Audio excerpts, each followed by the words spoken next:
Shannon entered the entrance hall to the mansion with a tottering gait.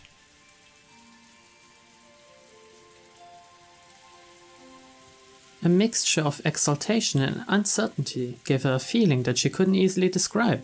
It swelled up in her chest until it felt like she was about to burst. After stopping for a second in front of the servant room to take a deep breath and calm her heart, she opened the door.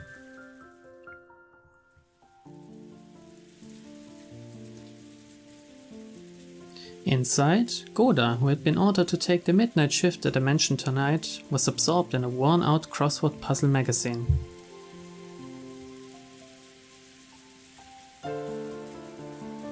He looked up for an instant to see if one of the family had come, but when he realized it was a fellow servant, he returned to his puzzle as if nothing had happened. 源氏様より郷田さんのお手伝いにつくように言われてまいりました。ああ、そうですか。それは助かります。そろそろ戸締まりの見回りに行きたかったのですが、ここを開けてもいいものか困っていたのです。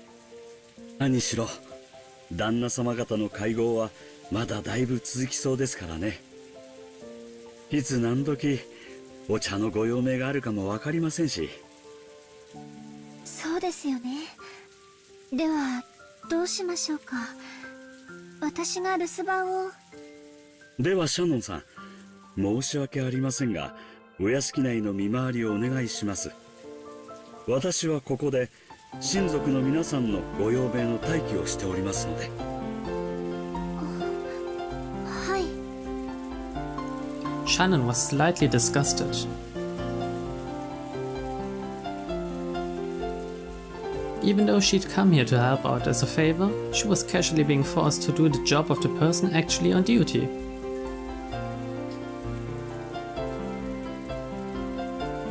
Furthermore, after one-sidedly forcing that task on her, Goda returned to his magazine once again and became immersed in his crossword puzzle.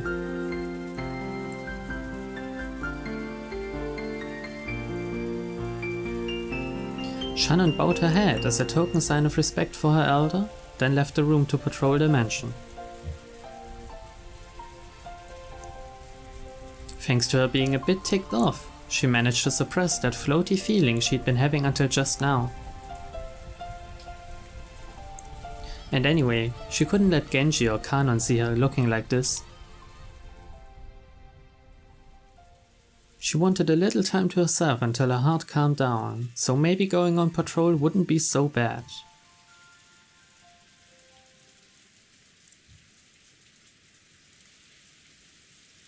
She began to hear the tumultuous voices of the family discussion coming from the dining hall. Someone was speaking at great length, only to be interrupted by someone else. This second person also began to speak in a very long, drawn-out fashion, until yet another person interrupted. That kept on repeating. It was as though their displeasure was seeping out through their voices. She had been told to go to the guest house, so it would be bad if Kraus discovered her. Thinking this, Shannon dashed past the dining hall. Then she went along a pre-arranged route through the dark mansion, checking that all the locks were secure. She walked down the hall, checking each window. There were no humans on Rokkenshima other than those connected to the family, so locking up didn't really serve much of a purpose. No one had been in the habit of locking up at the Oshiromiya head family, at least not until Natsui had scolded them for being careless.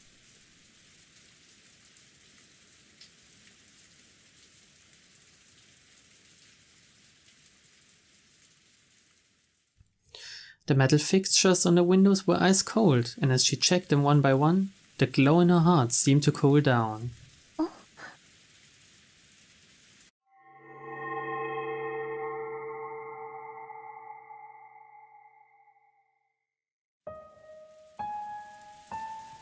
At that time, she thought she saw something twinkling across the hall. Twinkling? How could anything be twinkling through the darkness of the hall? She figured she must have been imagining it, but she still held her breath. Grasping a curtain, she fearfully gazed down the hall. However, other than the occasional crack of thunder brightening the hallway, she was unable to glimpse any flicker again. It must have been her imagination after all. Maybe her heart was so agitated that she'd seen something that didn't even exist. Shannon went back to checking the windows. However, a certain unnerving memory was resurrected in the back of her mind. It was that ghost story, which had been passed down amongst the servants who served the Ushiromiya head family.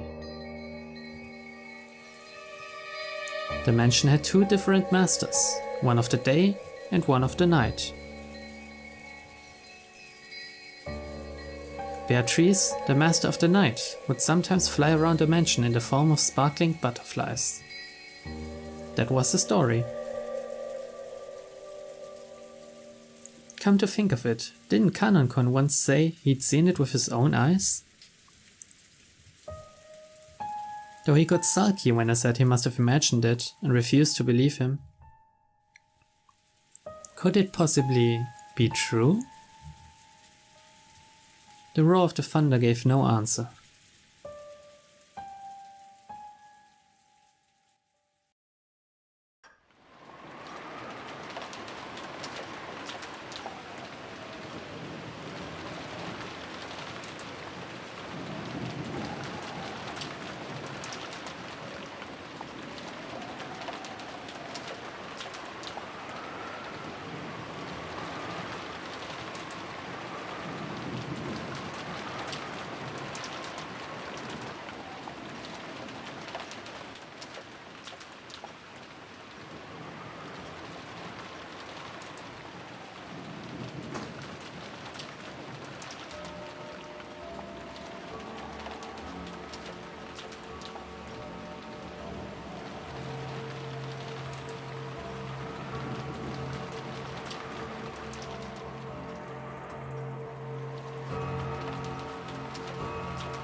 Genji tightened his bow tie and looked outside through a crack in the curtains.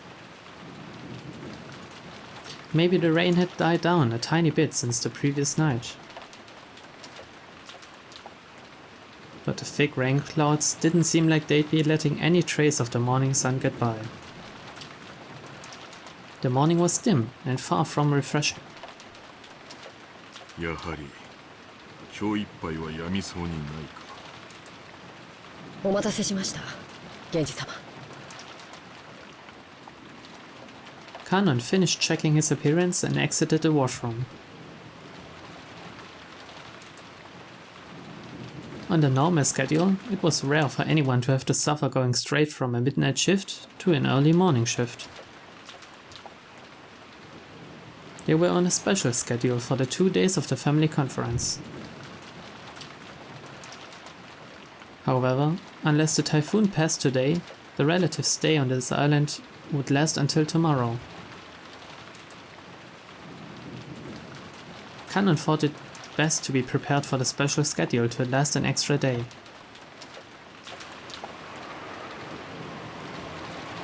The two of them left the guest house, opening their umbrellas.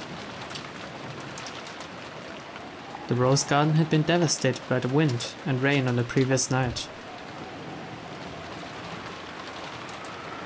Even though they'd spent several days making it beautiful to welcome the guests, one stormy night was enough to ruin it.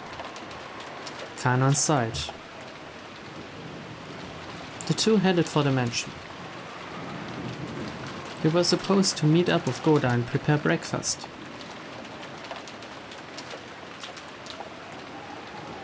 Goda was such a perfectionist that he had probably already woken up and was probably already preparing a breakfast as exquisite and elegant as glasswork.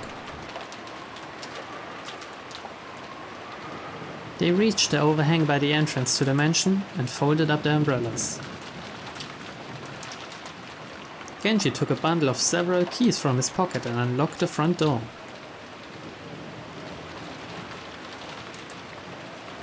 The Ushiromiya family mansion was the only thing on Rokkenjima, so in the past, they hadn't been in the habit of locking up. However, Natsui had ordered that the mansion be locked up from midnight to early morning. Ever since then, unlocking the door in the early morning had become part of the servants' morning shift. This task had been given to Genji and Kanon, so that Goda could start preparing breakfast as soon as he woke up. Silence had fallen in the mansion, giving the impression that the mansion itself was still asleep. では、朝の仕事を始めよう。はい。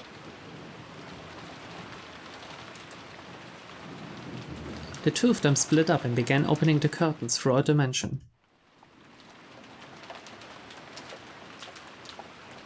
If the curtains stayed closed, the mansion would remain enveloped in faint darkness, as though it was still trapped in the previous night.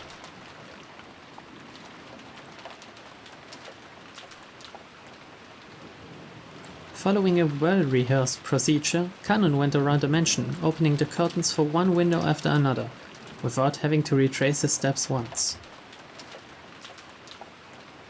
Even with this horrible weather, drawing the curtains made it feel just a little bit like morning.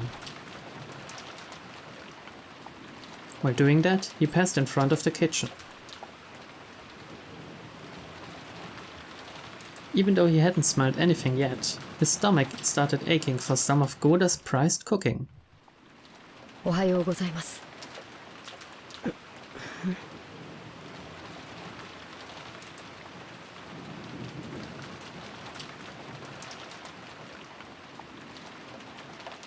He tried to greet Goda, who should have been getting breakfast ready, but Goda was nowhere to be seen.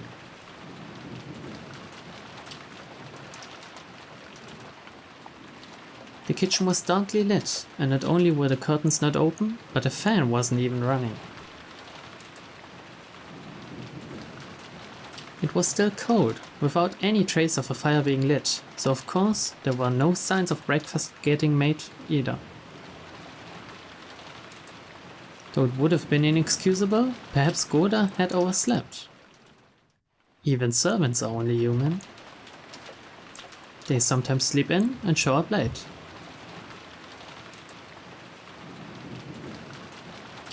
In the rare case that such a thing happens, it's part of a servant's code to hide the unsightly scene before anyone notices, smoothly cover it up, and make sure the family never even realizes that anything has gone wrong.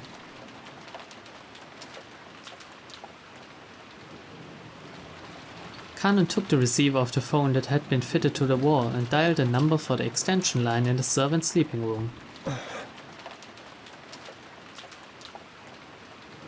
He couldn't hear that characteristic sound of a dial tone. Kanon tried picking up the receiver again, but even so, he couldn't hear the usual dial tone. He tried dialing again, but it had no apparent effect. Could the lightning last night have damaged some machine, breaking the extension line? The equipment in his mansion was all worn out. Kanon fully understood that even the smallest thing could have caused it to break down. He gave up trying to wake Goda with the phone and dashed over to the servant's sleeping room.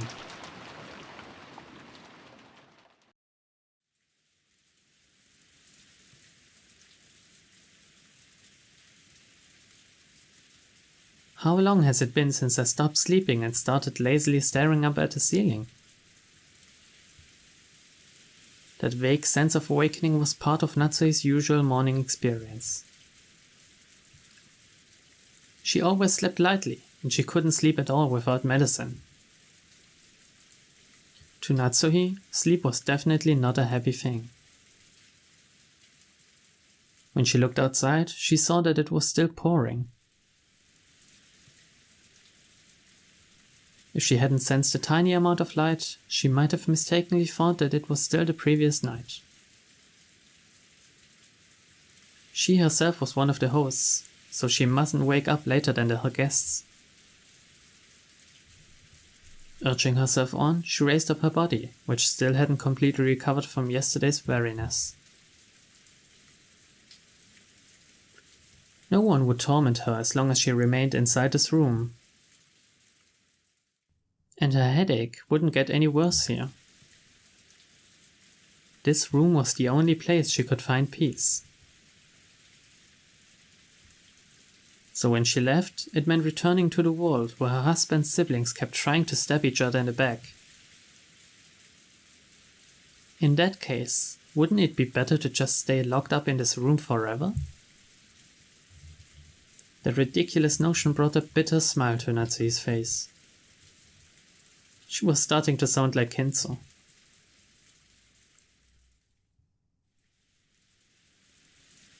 Though she often complained about Kinzo staying locked up in his own room and refusing to attend to everyone else, the truth was that she longed to do the same. Natsuhi gave her head a small shake, and her fantasy was replaced by the reawakening of her usual headache.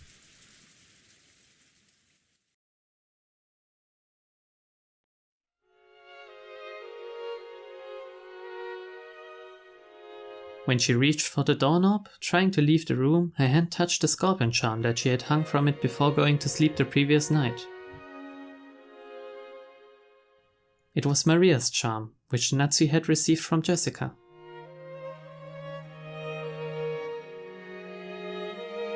Didn't Jessica say something about it having the power to repel magic, telling her to hang it from a doorknob? Maybe it was thanks to the charm that at least this room had been protected from the malice of his husband's siblings. As she thought this, her mood began to get a little more cheerful.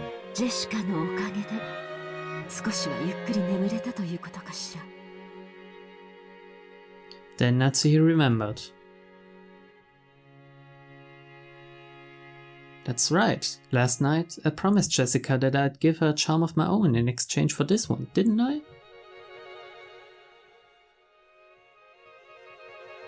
Natsuhi opened a drawer on her dresser and took out an antique accessory case that she had treasured when she was a child. Inside, there were many small objects that Natsui had thought were valuable at the time. From amidst those, she pulled out a red pouch. Inside was a small round mirror, about 10 centimeters across. It looked quite old, but the design on the back of the mirror was very ornate, and it felt like something with historical value. At the very least, it seemed much more authentic than the other charm, which looked like a plastic scorpion keychain.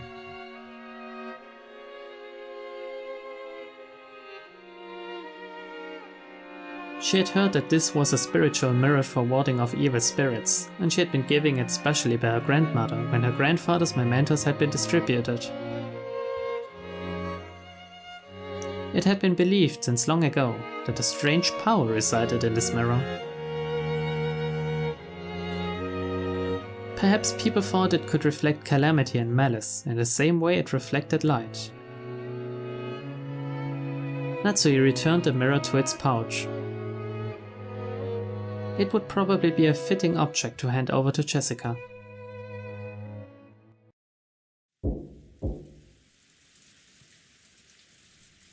Just as she was placing it in her pocket, the sound of someone knocking on the door suddenly echoed through the room.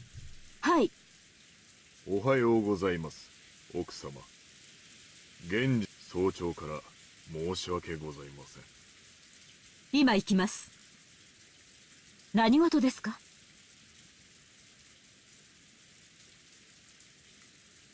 No servant had ever come to her this early in the morning, nor had they come to wake up in person. Perhaps something bad had happened.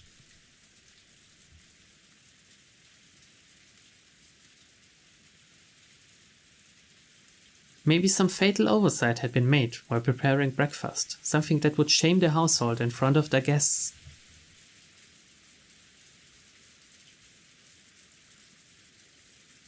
Natsui took a deep breath in anticipation for whatever troubles she was about to hear of.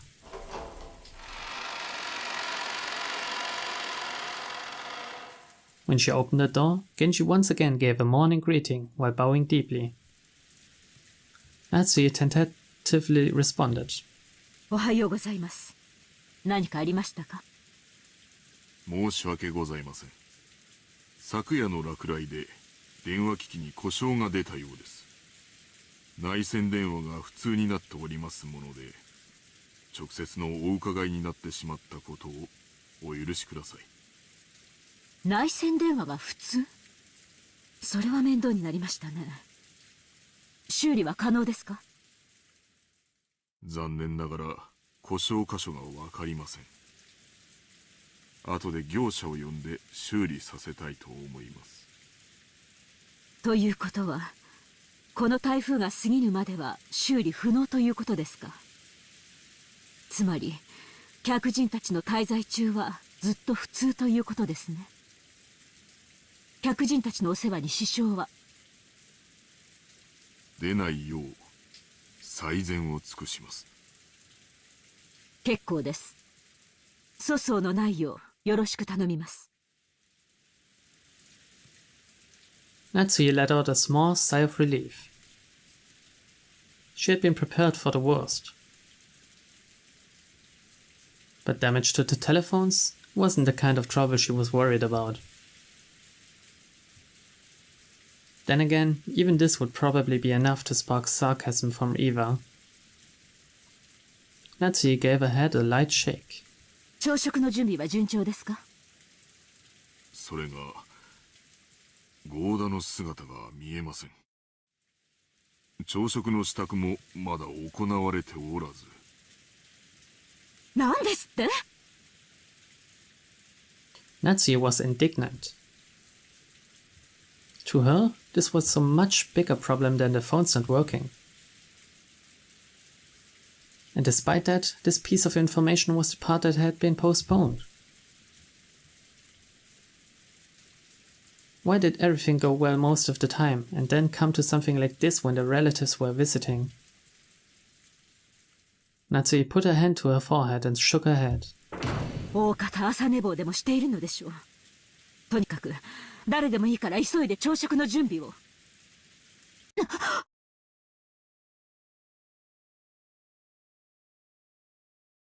Natsuye exited into the hall and turned around for a second to close the door to her room.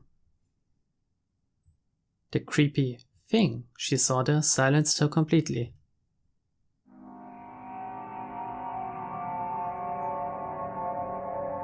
It was an unpleasant sight, as though someone had dipped their fingers in a reddish-black liquid and scratched at the door around the doorknob. It was probably some sort of awful prank. Arranged by some person who wanted to make it look as though they tried to force the door with bloody hands. これは悪趣味な。私も今ここにお伺いして初めて気づきました。後ほど清掃いたします。放火趣味の悪い客人の冗談でしょう。不愉快です。実に不愉快です。Who in the world would pull such a childish and disgusting prank? Natsuye had a pretty good idea, but of course there was no proof. So even if she pushed the issue, it would just seem as though she was making a fuss about nothing. In fact, it would surely be better to act as though she hadn't even realized that such a prank had been played on her. Natsuye gave the order to have it cleaned and headed off to the parlor with a squeak of her heels.